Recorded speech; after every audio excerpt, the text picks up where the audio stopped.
So in other words, Jammu and Kashmir today is like a boiling cauldron, simmering for the moment, but one never knows when it may boil over. Will the tenuous peace that is held today, largely because of enforced curfew across big districts in the valley, in fact 10 different districts have some sort of restriction of movement.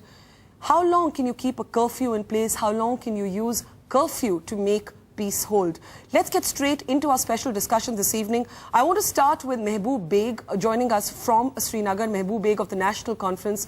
Mr. Beg, you heard what the Home Minister said, interestingly completely backing Omar Abdullah and your government and your coalition government there in the state, also blaming the LASHKAR-e-Taiba for triggering parts of the protests in areas like Sopore, which are of course traditional separatist strongholds.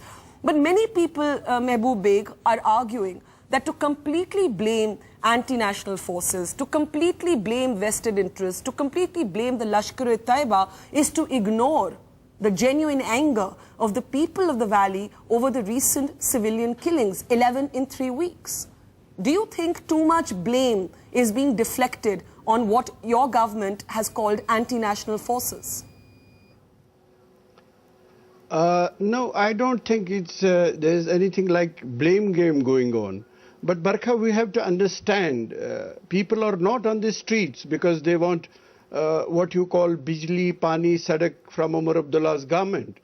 They are there because they want Kashmir issue to be resolved and resolved once for all. So we have seen Government of India talking a lot about it, but unfortunately nothing has happened on the ground. Like we have been hearing prime ministers from time and time again that short of Azadi, anything is possible.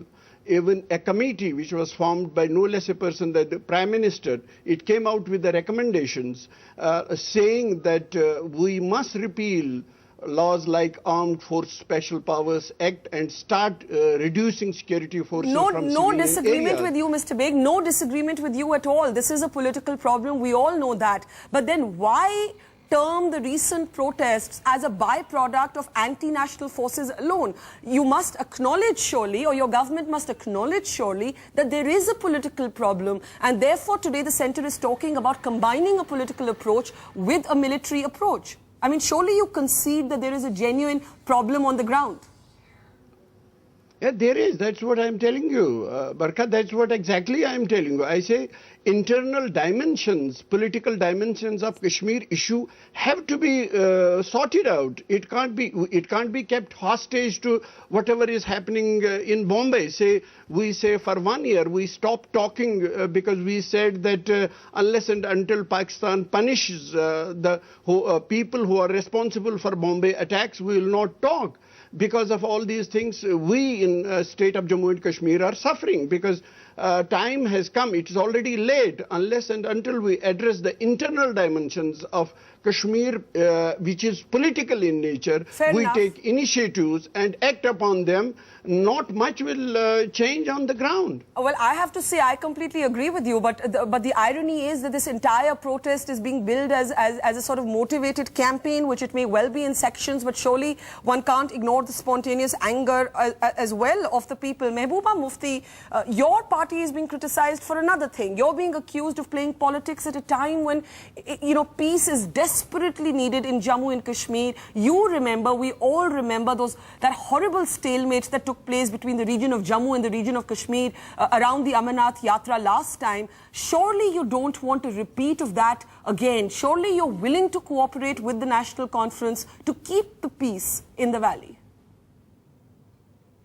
Well, first of all, Barkha, I would like to tell you that we are all grieving the death of our young boys. We have even lost count how many are already dead.